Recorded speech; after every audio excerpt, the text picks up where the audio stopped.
사랑하는 가족 여러분, 좋은 날입니다. 오늘은 우리 하나님께서 우리에게 허락하신 참으로 좋은 날, 거룩한 날, 복된 날입니다. 이 날을 우리가 하나님 안에서 기뻐하며 하나님께 마음을 다해서 예배 드렸으면 좋겠습니다. 마음 정돈하시고요. 사도신경으로 우리 신앙을 고백하겠습니다. 전능하사 천지를 만드신 하나님 아버지를 내가 믿사오며 그의 외아들 우리 주 예수 그리스도를 믿사오니 이는 성령으로 잉태하사 동정녀 마리아에게 하시고 본디오 빌라도에게 고난을 받으사 십자가에 못 박혀 죽으시고 장사한 지 사흘 만에 죽은 자 가운데서 다시 살아나시며 하늘에 오르사 전능하신 하나님 우편에 앉아 계시다가 저희로서 산 자와 죽은 자를 심판하러 오시리라. 성령을 믿사오며 거룩한 공예와 성도가 서로 교통하는 것과 죄를 사하여 주시는 것과 몸이 다시 사는 것과 영원히 사는 것을 믿사옵나이다. 아멘. 기도하시겠습니다. 주와 앉아 기도합시다. 온 땅이여 여호와께 즐거운 찬송을 부를지어다.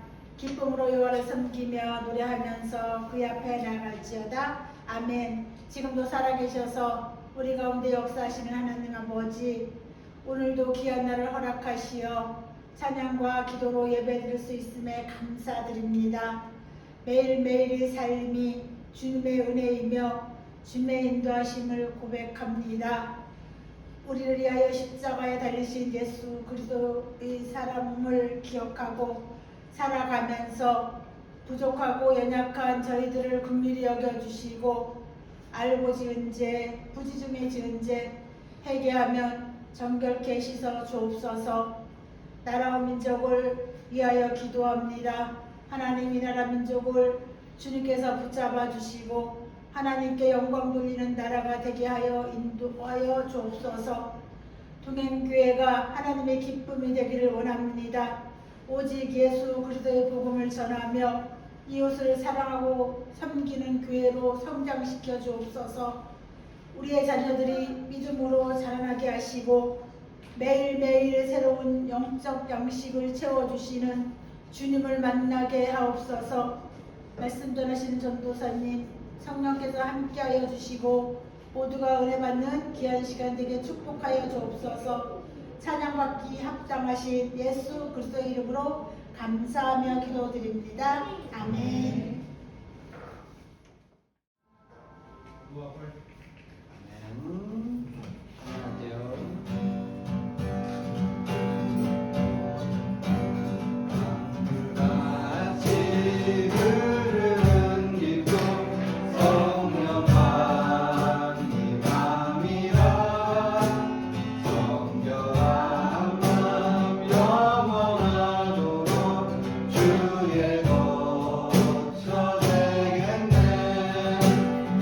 주님 주시는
간절히 알기 원하네.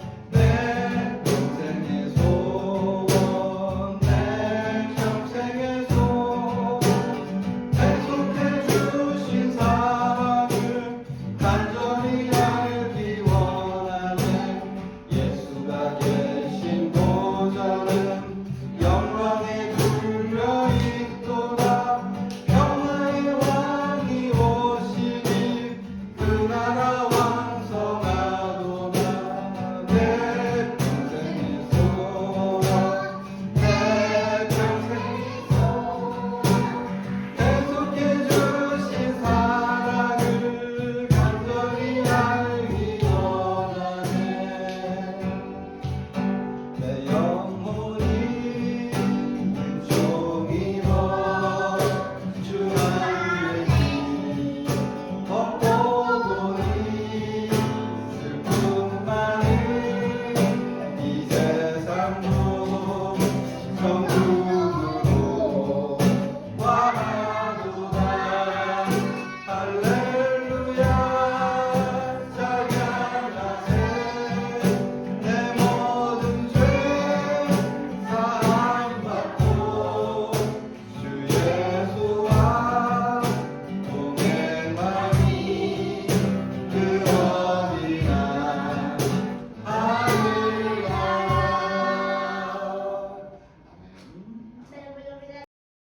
오늘 하나님 말씀은 사무엘상 16장 46절입니다. 너는 칼과 단창으로 내게 나오거니와 나는 만군의 여호와의 이름 곧 내가 모욕하는 이스라엘 군대의 하나님의 이름으로 내게 나아가노라. 아멘.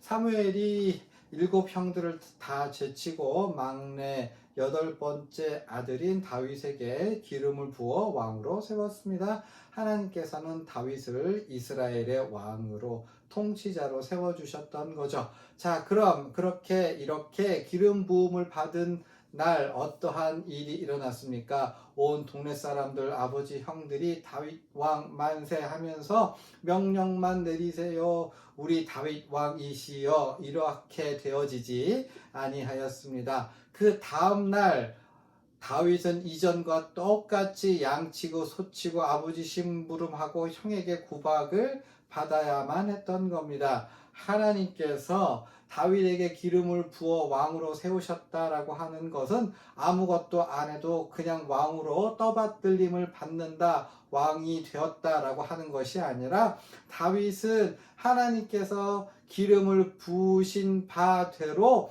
왕이 되는 길을 걸어가야만 했던 거죠. 하나님의 부르심이란 하늘에서 감 떨어지는 거 기다리는 방식으로 그렇게 복을 누리려고 해서는 안 되고, 은혜를 주시고 우리에게 특별한 선물을 주시는 방식은 우리가 직접 손으로 일하고 발로 뛰어서 얻는 것이라 그렇게 생각하셔야 되는 거죠. 다윗이 기름 부음을 받아서 왕이 되었다라고 하는 것은 왕의 길을 걸어가야 하는 사명을 받았다라는 말과 동일한 것입니다. 자, 그러면 그렇게 이제 왕이 되기 위해서 다윗이 하나님 앞에서 해야 할 일은 무엇이겠습니까? 세상 사람들은요, 음모를 꾸미고 계획을 짜고 또 새를 불리고 이러한 방식으로 왕이 되는 길을 걸어가겠지만 하나님의 백성은 그러한 방식으로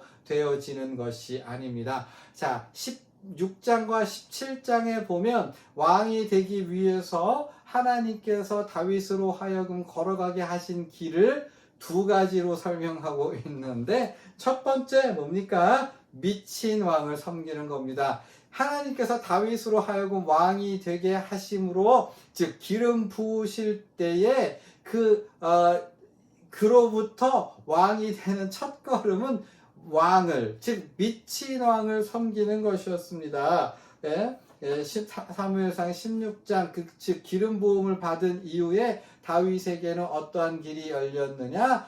궁정으로 들어가서 미친 악령으로 고통받는 사울을 위해 수금을 타고 그리고 그 앞에 모셔서는 그러한 일을 해야 했던 거죠. 왕이 되는 첫걸음 미친 왕을 섬기는 것이었습니다. 사무엘서는요, 이 일을 비교적 자세하게 보여주고 있는데 사울은요, 다윗을 아끼기도 하고 크게 신임하기도 하고 칭찬하기도 하고 친절을 베풀기도 하고 그것뿐만 아니라 미쳐가지고 음모를 꾸미거나 사람을 보내서 죽이라고 하거나 아니면 직접 자기가 손으로 창을 휙 던져가지고 내가 벽에다 저 다윗을 박아 죽이리라 이렇게 행동을 하기도 했습니다.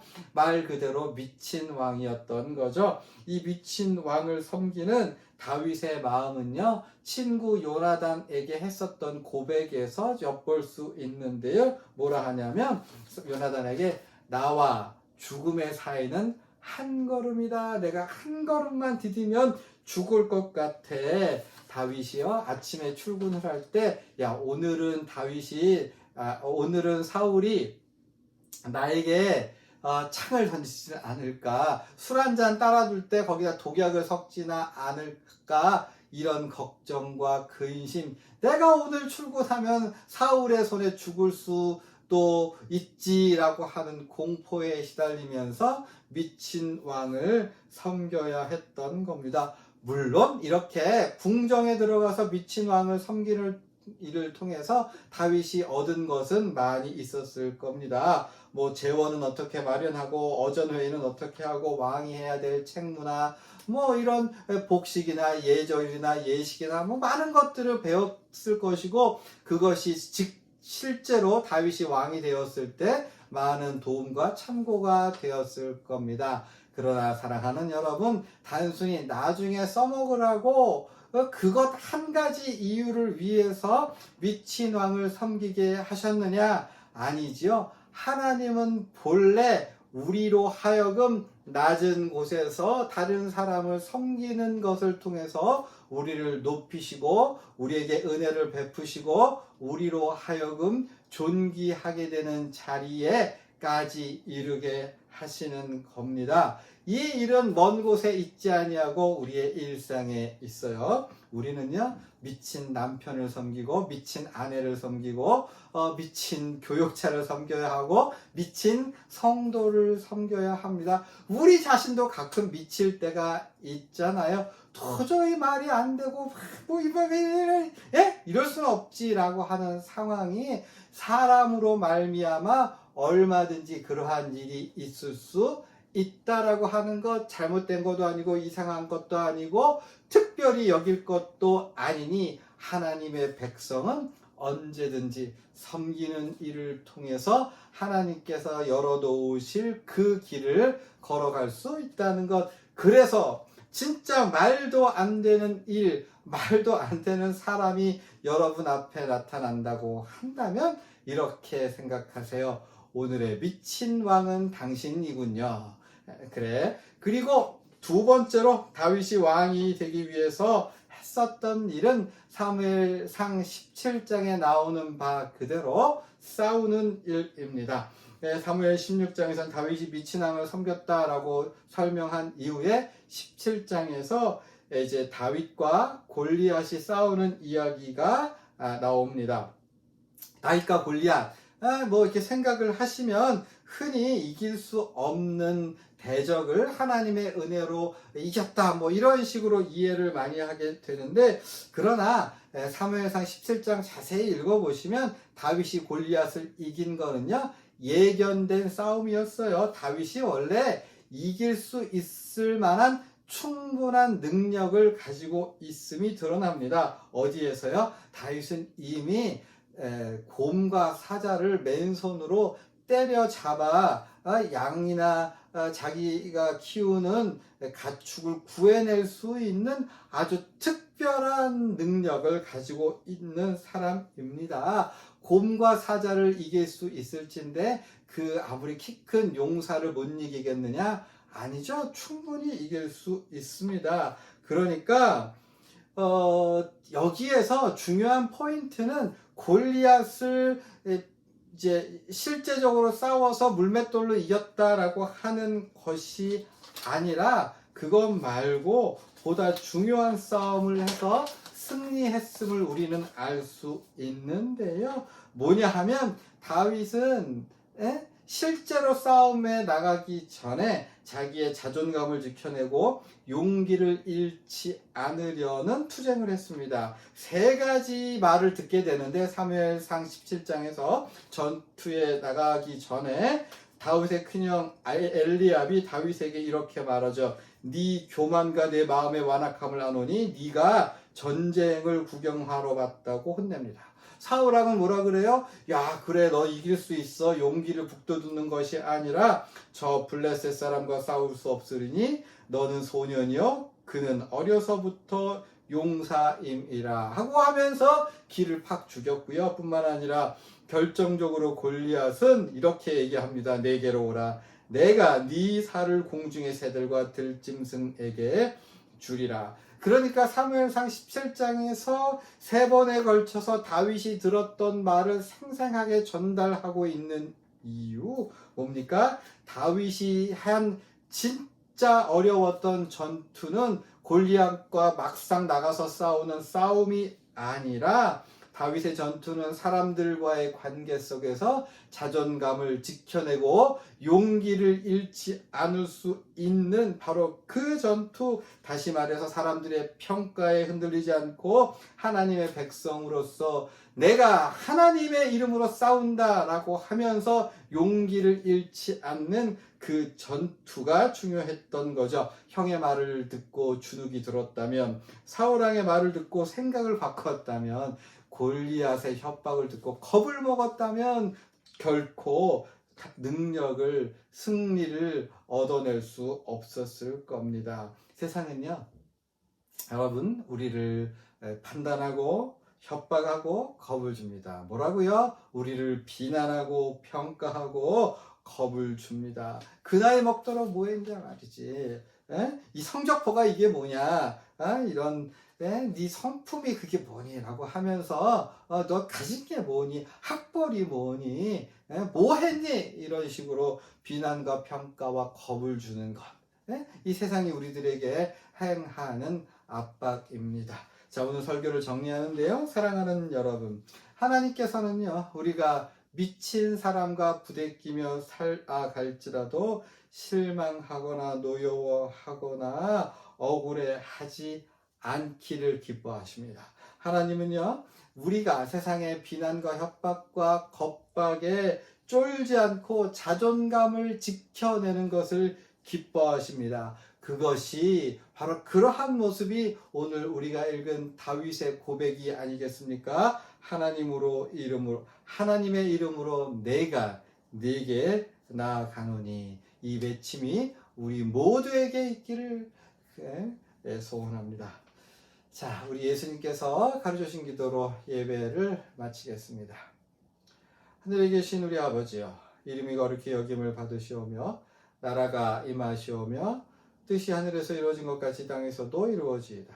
오늘 우리에게 일용할 양식을 주시옵고 우리가 우리에게 죄 지은 자를 사하여 준 것 같이 우리의 죄를 사하여 주시옵고 우리를 시험에 들게 하지 마시옵고 다만 악에서 구하시옵소서.